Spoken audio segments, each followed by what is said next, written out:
Guys, for today's video, bali magle-layout tayo ng electrical wiring dito sa bahay ng ating kapatid. Bali, inuna ko yung tubing guys. Nag-tubing ako, then sundan natin ng electrical wiring. Magwakan tayo. Layout na tayo ng wires. Ilalagay na natin yung mga wire niya. Ayan. Yung kuan natin. Tubing natin dito sa lighting. Then sa may regular outlet. Ayan. Tapos dito guys is magle-layout tayo ng 3-way.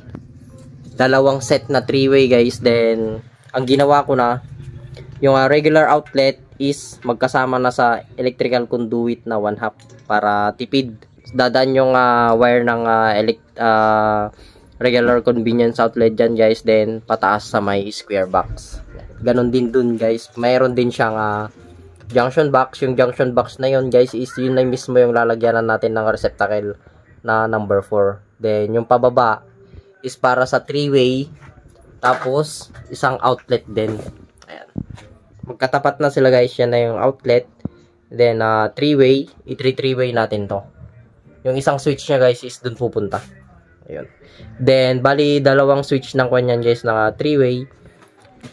Meron din dito sa may kusina. Ayan. Kukontrolin niya yung 3-way na switch na yan papunta dun sa kabilang switch. Tapos yun guys is naka-common siya.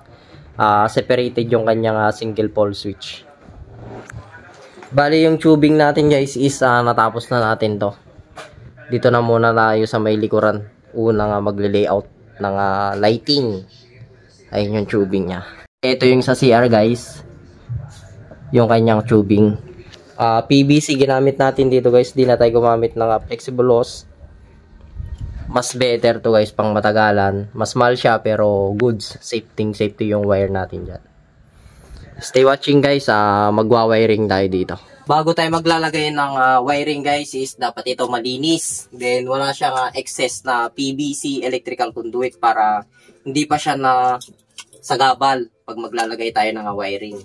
Gaya na ito guys, babawasan natin to sobra to. Gamit ka lang ng one guys ng pait.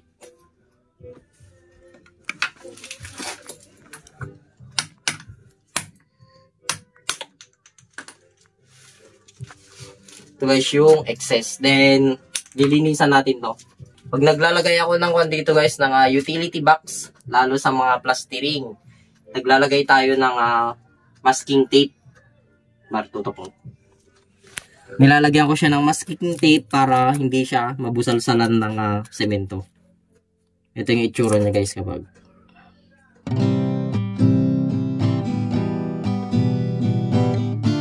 Then after nito guys, maglalagay na tayo ng wiring, 3-way switch, 1 gang, then 2 gang na regular outlet. Parte sa kwan to guys sa pagiging electrician. Dapat yung pag maglalagay na kayo ng mga accessories niya is malinis to. Dapat to guys malinis, hindi siya yung semento. Then tong mga tornilyuhan niya, wala dapat to busalsal para hindi tayo mahirapan mag-convert kung sakaling mabusalsalan tong mga pagtornilyuhan nitong para sa mga switch. Then after nito guys, ipapakita ko yung mga electrical materials natin na i-install natin. Yung mga palagi yung ginagamit para sa ating mga electrical work. Yung gagamitin nating electrical materials guys is 3.5 Sequin brand. Tapos Sparkfly na 13 watts para dito sa kwarto. Tapos sa may CR, dalawang 11 watts. LED type siya guys, yung i-install natin. Then yung receptacle natin, Omnibrand. Ito okay to, ganito yung palagi ko ginagamit. Ito guys, ang size nito is 4/1/4. Di 4. Sakto ito guys sa may junction box. Tatlong ganito. Then electrical tape natin guys is Armac brand. Ito okay to, goods. Then yung PD guys na electrical tape, goods din yon, goods na goods. Dalawang kulay guys, itong white is ito yung neutral natin, then itong black is ating line. Then yung kanyang regular convenience outlet, Omni na wide series. Ito guys, goods. Ganito yung kanyang outlet. Yung pakasyang wire na pwedeng ipasok dito is 5.5 dito sa kanyang terminal. Ito. Meron din yung guys, regular, yung mas malit ang butas nitong sa may outlet, then sa may switch. Pero itong kinuha natin, wide series, goods na goods yung 5.5 na wire dito guys, papasok siya. Okay guys, unahin na muna namin itong isang regular outlet, then 3-way switch connection. Then gagamit tayo ng wire puller. Ito, napakalaking tulong nito guys, wire puller.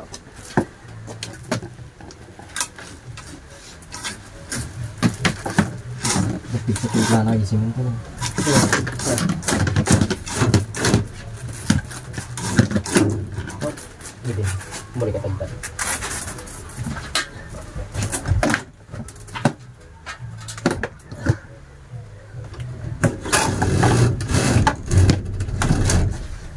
Sige lang. Okay. Sige ba? Then yung wire natin guys is color black. Hindi na natin nasunod yung color coding, pero magtataging tayo ng electrical tape.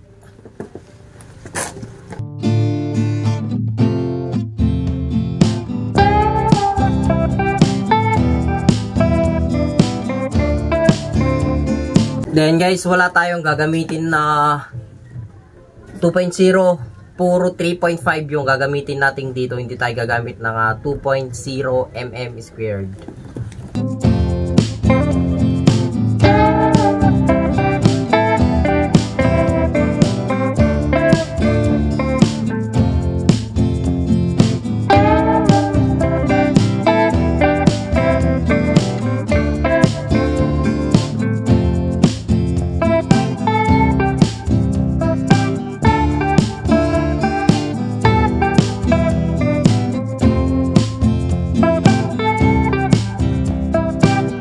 Guys, nung okay na ako sa kwarto ng aking pamangkin is sinunod ko naman dito sa may pesto ng kanyang panel board. Bali dito sa kanya-kanyang home run guys is gumamit ako ng PVC na 1/2, tapos sa bended siya, hindi ako gumamit ng long elbow or short elbow. Also ganun din yung kanyang service entrance wire guys na 3/4. Ang papasok dun is 14 mm square guys. Then also gumamit din ako ng end bell na 3/4 then 1/2. Bali yung nilagay kong home run dyan guys is 5 PVC na 1/2 para sa lighting, then yung 4 dyan is bakante na guys.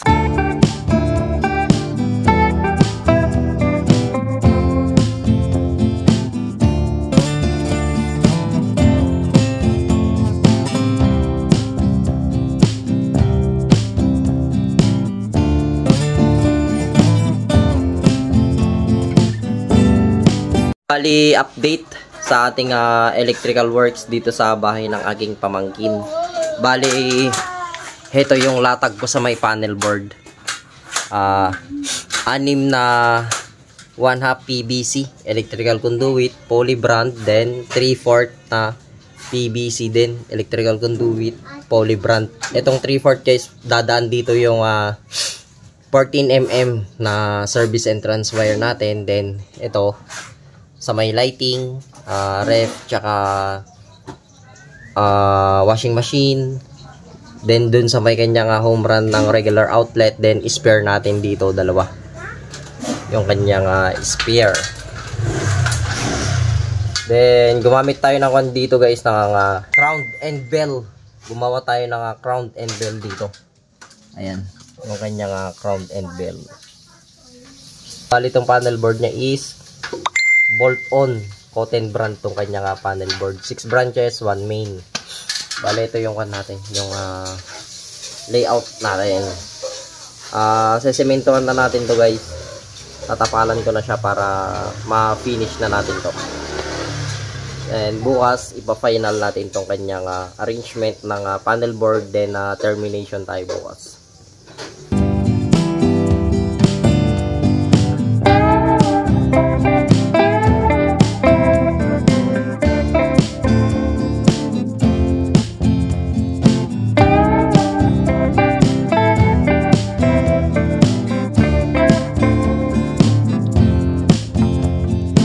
Guys, bali nilinis ko tong mismong kanyang panel board, then also nilagay ko yung kanyang mismong bracket, yung kakapitan ng mga circuit breaker. Sa mga ganitong scenario guys, sa may mismong panel board is dapat ito malinis, hindi siya madumi para mas maakit siyang tignan, bisente siyang tignan kung sakaling meron man na susunod na magme-maintenance dito sa electrical works na ginawan ko, is tatanungin kung sinong gumawa. Nakaka-amaze kung sabihin napakalinis ng aking ginawang termination, then also hindi dugyot yung sa loob ng panel board.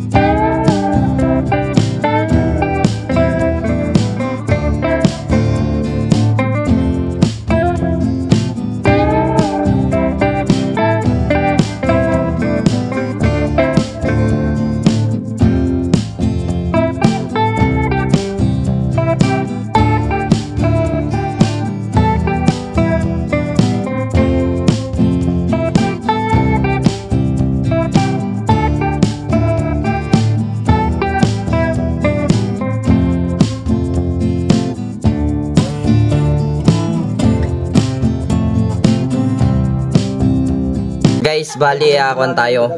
Termination tayo, bali kuan na to. Powered na to, meron na tong supply. Yung nilagay nating kuan dito guys, wire is 3.5 minimum tayo, hindi tayo gumamit ng 2.0. Tapos yung pinaka main natin 40 ampere. Ang match na wire nito is number 8. Balang nilagay natin dito is 14 mm. Kung sakaling gusto nilang mag-aircon, bali main na lang ang papalitan natin. Ito, 40 mm. Then 6 branches, bolt-on, cotton brand. Bali yung lighting natin dito is 15 ampere, 11 pieces na lighting outlet. Then yung kanyang regular outlet is almost 10 pieces regular outlet, 20 ampere. Then yung kanyang refrigerator guys, gumamit tayo ng 20 ampere. Gumamit ako ng 3.5. Then yung kanyang ref guys is maliit lang siya. Ipapakita ko sa inyo yung size ng kanyang ref. Then additional din tayo guys dito, 3.5 solo sa may washing machine. Ito, bali 3.5 yung ginamit natin. Itong lighting then regular outlet is na-terminate na natin to kagabi.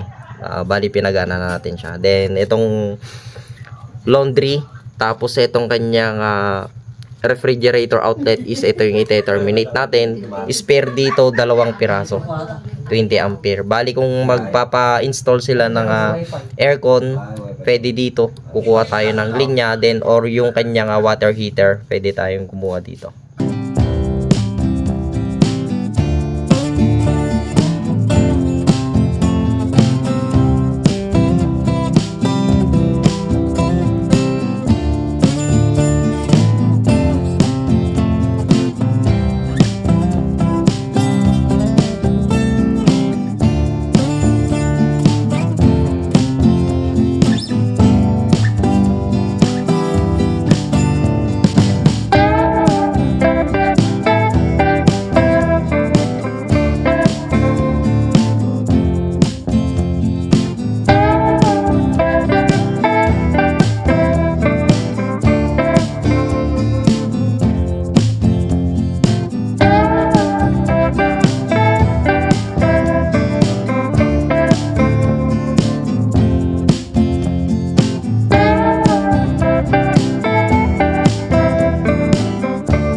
Okay na guys, yung install natin dito, panel board na bolt-on, cotton brand din yung kanyang circuit breaker, cotton brand din. Yung kanyang main is 40 ampere. Ang match na wire nito is number 8. Nag number 14 tayo dito guys, kung in case na magpa-install sila ng water heater machine sa may shower, then ECU is main na lang ang papalitan natin. Bali meron tayong spare dito, dalawang 20 ampere.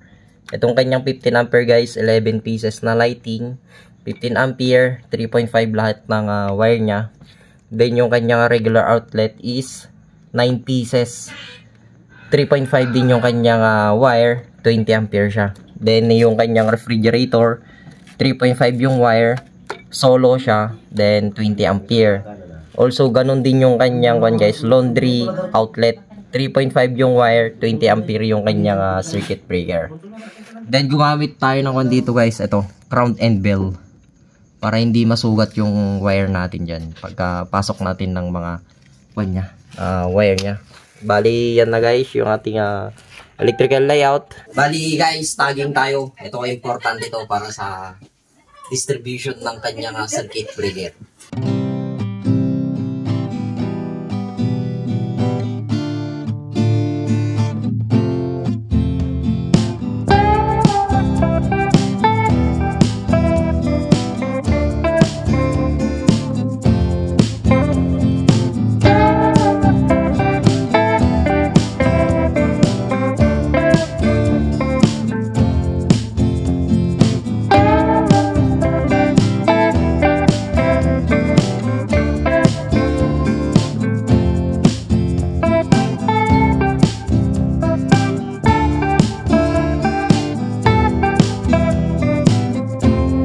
Okay na guys, ito yung kanyang circuit breaker designation. Bali itong ref outlet is ito siya. Then yung kanyang laundry outlet, ito, pangalawa. Then yung lighting outlet is ito, 15 ampere.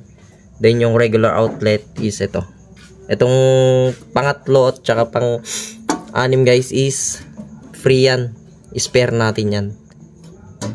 Then yan yung kanyang circuit breaker designation, then yung ating pangalan, then kailan natin natapos, tapos signature.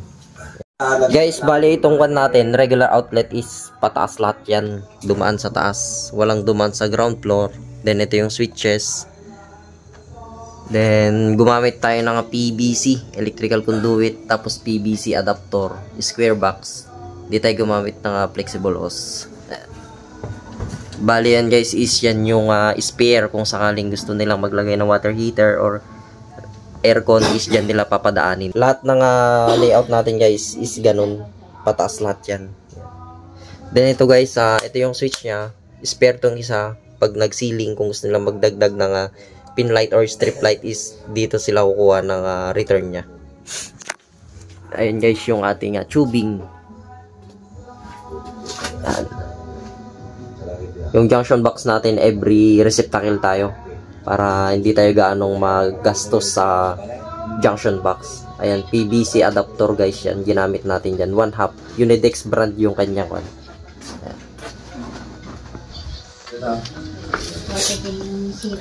Ayan.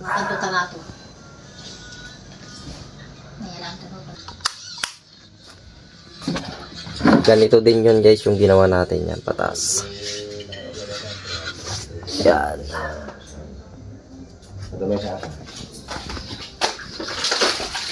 Then ito yung kanyang laundry outlet, 3-prong siya. Line tsaka neutral lang yung connection natin dito. Ito naman yung kanyang refrigerator outlet. Then ito guys is 3-way tayo dito guys. Ito yung sa may 3-way. Ang kukontrolin niya is yan. Then ito nga, single pole switch. Ito siya. Yung 3-way guys is ito. Then yung kanyang isang switch is dito sa may pataas. Meron stair dito. Then ito yung kanyang 3-way. Ayan. Then also dito naka 3-way din tayo. 3-way to. Diyan sa may center. Then yung isang switch guys dito sa may lapit sa mismong higaan. Ayun yung kanyang 3-way switch. Then also meron tayong outlet dito. Ayun yung 3-way switch dito sa may kwarto guys. Medyo malayo kasi yung kanyang main door netong kwarto na to, kaya naglagay tayo ng 3-way connection dyan sa may malapit sa mahigaan. Then also yung kanyang regular outlet nakatutok na dyan sa mahigaan nila. Ayan guys, yung tubing natin. Gumamit tayo ng square box. Then PVC adapter. Bended din tayo dyan. Ayun yung kanyang tubing. Ayan. Then ito yung kanyang tubing sa may CR. Ito guys yung tubing dito sa may CR. Ito naman yung kanyang switch. Ayan. Then also dito sa kabila. Sa may data auto mark. Ito naman dito sa may CR. Ayan guys. Then yan. Hindi na tayo naglagay ng junction box dyan guys. Diretso na tayo dyan sa may receptacle. para tipid tayo sa junction box, also din sa wire. Then meron pa dito guys, ito is para dun sa may dirty kitchen. Kulang tayo ng wire kaya hindi pa natin siya na wiringan. Yan. Nag-junction box tayo dyan guys, papunta dun sa may likuran sa may dirty kitchen. Nabidin tayo ng wire kaya hindi natin siya natapos. Ito yung guys, ito yung regular outlet din. Then ito yung kanyang home run. Dumaan siya dito. So yun lang guys for today's video. Sana may natutunan kayo. Then na-share ko ang aking electrical works dito sa aking pamangkin sa bahay nila. Bali, all goods na to. Please like and share my Facebook page, Moto Elec TV, and also my YouTube channel guys. Please subscribe to our YouTube channel. Maraming salamat.